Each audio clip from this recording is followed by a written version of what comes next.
Good evening, campers, dreamers, and babysitters, and welcome to our raw reaction review for VHS Halloween. A collection of Halloween themed videotapes unleashes a series of twisted, blood soaked tales, turning trick or treat into a struggle for survival. Luke, we are right on the edge. I mean, we are edging so hard, we're edging to October. We're literally right there. We're a couple days away.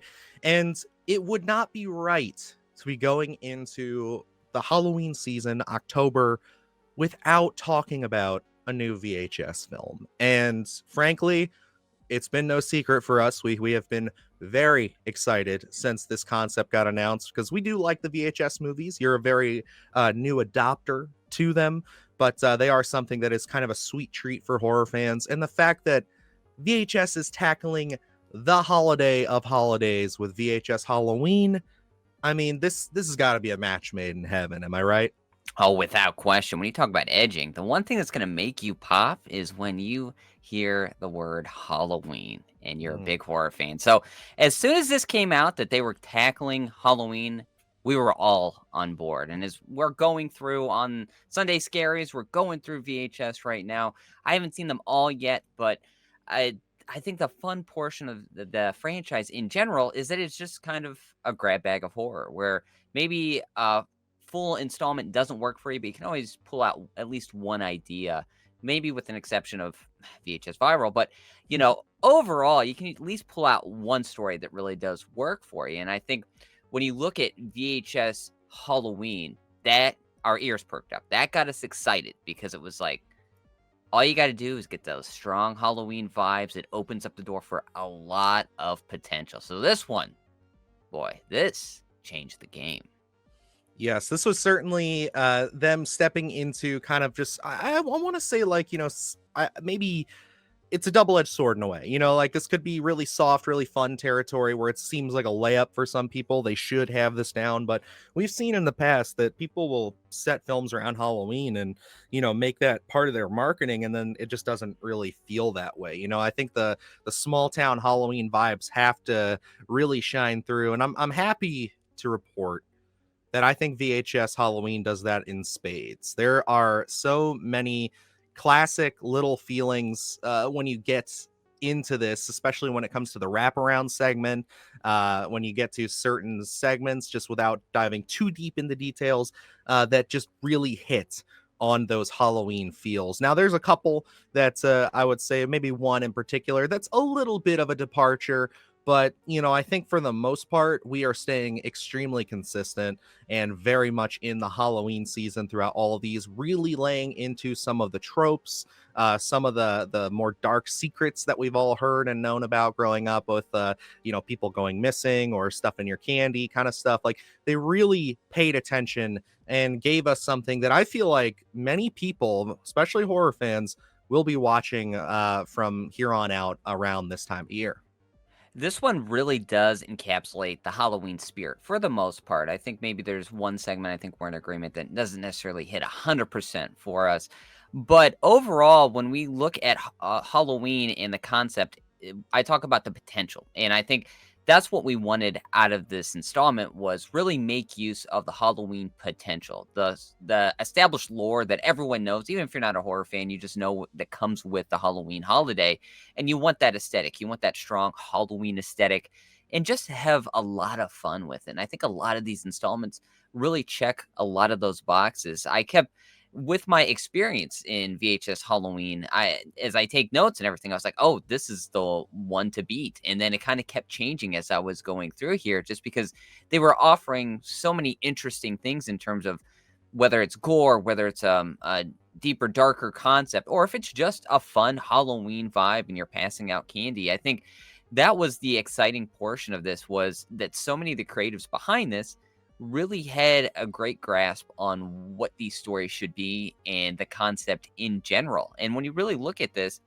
one of the exciting things about it was, other than I think what Paco Plaza was probably the most notable name here with the Wreck franchise, and then Casper Kelly probably the second most notable, doing Cheddar Goblin from Mandy. Other than that, it really was just kind of an interesting take because we didn't really know what to expect from a lot of these creatives and what kind Mhm. of stories we were going to get. And I am pleased to report that a lot of them, the majority of them, really did encapsulate that spirit of Halloween. Yeah, and they really do lean into some stuff that is borderline pretty disturbing. Yes. There's at least two of them that I would say are very dark in concept and what they show, but they probably spend the most time with those two shorts, and they are very interesting. One in particular, Kid Print, is really dark. Like there's a lot of awful subject matter in there, and then when you see how it all kind of ties together, it gets pretty out there, and it does not feel like your traditional, I would say, VHS Halloween stuff. This feels way closer to like not in concept, because I know these are big shoes, but when it just comes to the pure gruesomeness, a lot closer to like Safe Haven, and some of the ones from VHS 2. It feels more grounded, more scary from that aspect. But then you have something like Fun Sized, which admittedly is my favorite of the shorts. Like, I mean, Casper Kelly absolutely knocked it out of the park. I didn't know what to expect from him, like if this was going to be more of a straightforward narrative or if he was going to go for kind of his like you said, Cheddar Goblin, too many cooks kind of out there concepts. It's a nice mix, and I think he absolutely crushed it. At first, there's elements of it that I was like, okay, this is gonna probably be pretty cringeworthy. And then as the concept starts to play out and we get to one particular thing, and all I'll say is a candy bowl, I was hooked. I was obsessed, and I love that short so much. I'm right there with you. Fun size beats the rest for me. It just edges them a little bit. And again, it's such a variety pack of what we do get. Fun size really taps into the funness of a horror story for Halloween, but also has a lot of strong Halloween themes that really make use of its concept, and a lot of great gore in that one. That is kind of, you chuckle at some of the things that are going on in there. So great mix of comedy in there. Kid Print really just strips away really any sort of comedy and really dives a little bit darker than some of the other stories that we do see in these installments here. But what I will say is that it did have a great small town feel to it. Like that is a one that if you wanted to make a feature length film for Kid Print, I could easily see something like that, really opening up the town and uncovering what that story is, and especially where they go. Man, you do get an abundance of very jarring imagery, and that really does sit with you. I didn't think they were going to go that route, especially um, what I that kind of comes. I think Kid Print is toward the end. I think that's number 4, maybe. In It's like second to last, I So believe. it's like, and I think we get Fun Size, then we get Kid Print. And I was like, oh my gosh, we get Casper Kelly's take, which is pretty fun, and then Kid Print just really gives you a left hook, and it's like, my gosh, that's a pretty wild experience. But overall, a lot of these really do work. Coochie Coochie Coo was another one that I thought was great. It's got a lot of great lore. It's got a great creature in there as well that was really interesting. And oh my gosh, when you talk about imagery there as well, I'll never look at any sort of milk the same after that one. That one is a that one is a wild experience. Got a great dark aesthetic as well. And I love the way they tie in our characters' costumes with that one and what we do go through. So I think that one's a lot of fun. And man, the ending shot on that one too, with there's a little lullaby in there that goes along with it. My gosh, what a great little abundance of lore in like what, a 15 or 20-minute segment. Yeah, that's the one that we start everything with, and it's definitely a good way to kick it off. You could tell that was one they knew that was going to be one of the big ones they needed to start off with a bang. Lots of effects, lots of interesting stuff, and then they end it well with I think it's the home haunt, or is Home it Haunt, yep. Home yeah, Haunt is home the haunt. very end. Yeah, Home Haunt's the last one. Again, a lots of very ballsy, very big effects in that one. And not saying that any of it's bad or takes away from it, but it's like you can definitely tell they wanted to start strong and end strong, as they usually do with these. I feel like Beyond ends with a very cerebral kind of film, so that's a little bit different than some of these, but definitely this goes back to we start strong, we end strong, and then the other ones, it's kind of a toss up. It's a grab bag for most people. Some people will like, Fun Size more, and some people will like Kid Print more. And then unfortunately, the person I was most excited to see their short, Paco Plaza, who those of you who will probably remember him from things like Wreck. He was one of the directors of the original Wreck trilogy. And, he's gone on to do a couple other horror films. But like I was really excited to see what he was going to do because he comes from the world of found footage. And like, I think that this is just something where this could have been a cakewalk for him. I just feel like his isn't bad. It just feels like he had a full idea for a movie and then unfortunately just squished it all into 15 minutes. Cause like it feels like this would be way more impactful as a slow burn mystery as opposed to we're trying to get through this and we get through everything. Cause once you see it in its entirety, it's like, oh, okay. Yeah, that was pretty weak in comparison. I feel like VHS shines most when it's a very like light the fuse and watch this firework bang really quick kind of concept. This is one that I feel like you'd have to really draw out and expand out in at least an hour and a half to really get the most bang from it. And I like the basic concept of that one, just what we're going through with our main character and kind of how we're uncovering that story. I like that idea, but it didn't really encapsulate the funness or the darkness that we get with a lot of the other segments in Halloween or VHS Halloween, where it's being Paco Plaza. I thought we would at least get some sort of abundance of gore in that one, and we don't. It is rather light on almost every point that you would get in a horror story, where it's not like doesn't have the tone of terror for me. It doesn't really have a lot of gore. It doesn't really have a real fun concept that's going to hook me. It's not terrible, but in comparison to what we do get with all the other segments, it just leaves you something to be desired. I think, especially when you have a name like Paco Plaza attached to it.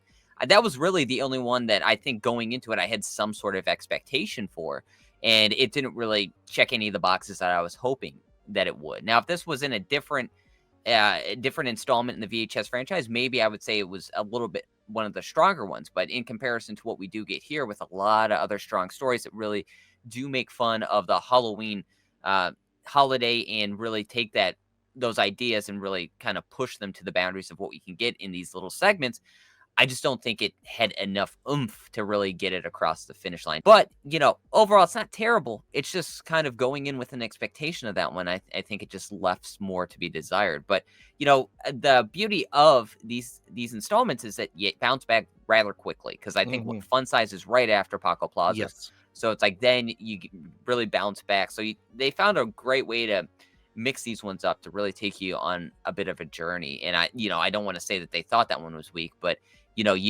it's sandwiched in between Coochie Coochie Coo and then Fun Size, and those are two very strong segments. Absolutely. And it's one of those things too where it's like I think that when it comes to these movies, it's you're always looking for the standout, but I think that they always know when they're going into it that they want a variety pack because that's the thing that makes this fun. Is like yes, we're going to have ones that are a little bit more subtle and then we're going to have ones like Fur Babies which are just absolute just craziness.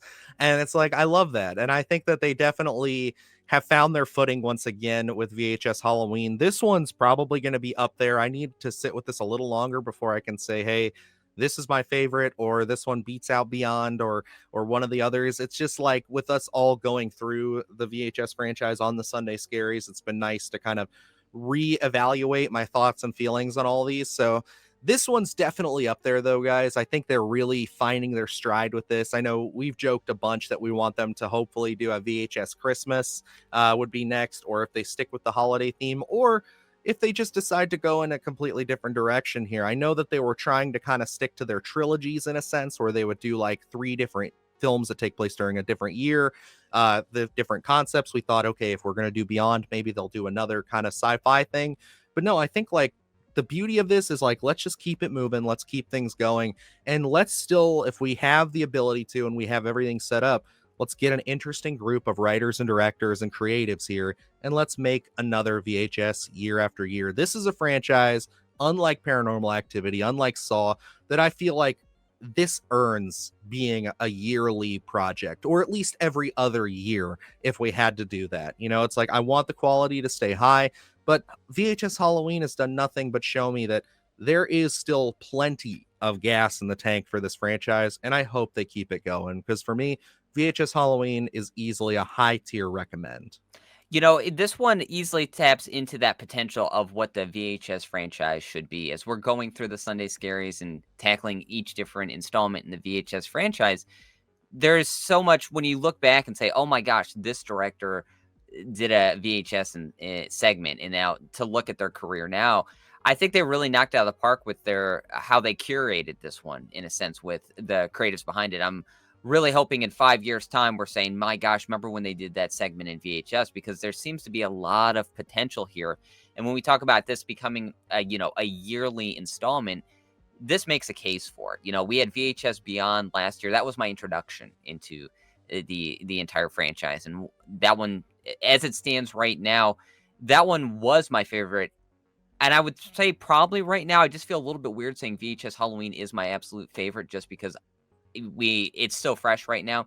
But if I'm taking that chain off of it, I'm saying, yeah, this one's my favorite out of the entire bunch as I'm revisiting. I still have two to check out. But I think, this easily makes a case for us to see another VHS installment next year, because after Beyond, now Halloween, these are two very strong installments that are making the case to be some of the best in the entire franchise. This one, high tier recommend for me as well. It just had so much fun attached to it with the concepts, with the terror that they go in. The versatility of this franchise is astounding right now. I'm excited to see if we do get one next year. I don't know how quick the production is, if they're already talking about, releasing one next year and what that concept's going to be. I hope maybe they vary and don't necessarily do a holiday next year and just maybe take a break and do something different. But if they do Christmas, hey, I'm going to be on board with that one anyway. So, hey, let's go. I'm full all in for the VHS franchise. This one you're going to have to check out this Halloween season. Absolutely. And speaking of that, this is going to be available, of course, on October 3rd. So you don't have to wait very long. This will be on Friday. And you guys can check this one out for yourselves. I am certainly excited to hear everybody's thoughts and feelings on some of these. Again, they just go into some wacky, weird, and pretty disturbing angles here with some of these ones. And I think that this is definitely going to rank high with some of the others in the VHS franchise. I know we've got a couple of friends who love this stuff, and they've now seen it, and they are also singing its praises. So it's certainly something that it's awesome to be sitting here saying that we're still getting VHS movies and that they are still of this high caliber. It's like, I think if you're not huge on the Halloween season, if you're not huge on this, but you like the sci-fi stuff, Beyond will probably edge it out for you. But like, that's the beauty of the franchise. We've said it multiple times. It's a grab bag. You can do whatever, you want when it comes to these. And hey, I know a lot of people who will just go segment by segment. They'll just watch them individually. And like, that's another wonderful thing. So definitely, if you're watching this Shudder, the folks behind VHS, keep it going, keep moving. But definitely make sure that you stay on the quality path that you're going on now and keep taking some risks. But definitely keep turning these out. They're a lot of fun. And I think they've earned that yearly tradition if they feel they can do it. I don't want to put that pressure on you and then have us get a couple of stinkers. But hey, that is the beauty of it all. So there you go, folks. That is our review of VHS Halloween. Let us know down below, what is your favorite segment out of the VHS franchise, as well as, are you looking forward to checking out VHS Halloween? And yeah, we will be back this week with a little bit more VHS stuff, but then also on the Sunday Scaries, we'll be talking about, what did we say? We were doing 99, 85 and beyond next week. So yeah, tune in next Sunday at 9. We'll be talking about all those, plus some horror movie news, and plus just a lot of fun hanging out. We get a lot of great stuff out there, a lot of fun people. So alrighty, guys, that's gonna wrap it up here. So until next time, I'm Dylan Newell. And I'm Luke Janesco. And remember, stay scared. Do the horror shit, gonna do it live. Cause Splattercast kick it every day they live. Splattercast, smash your ass. Splattercast, smash your ass. Splattercast, gonna smash your ass. Splattercast, gonna smash your ass.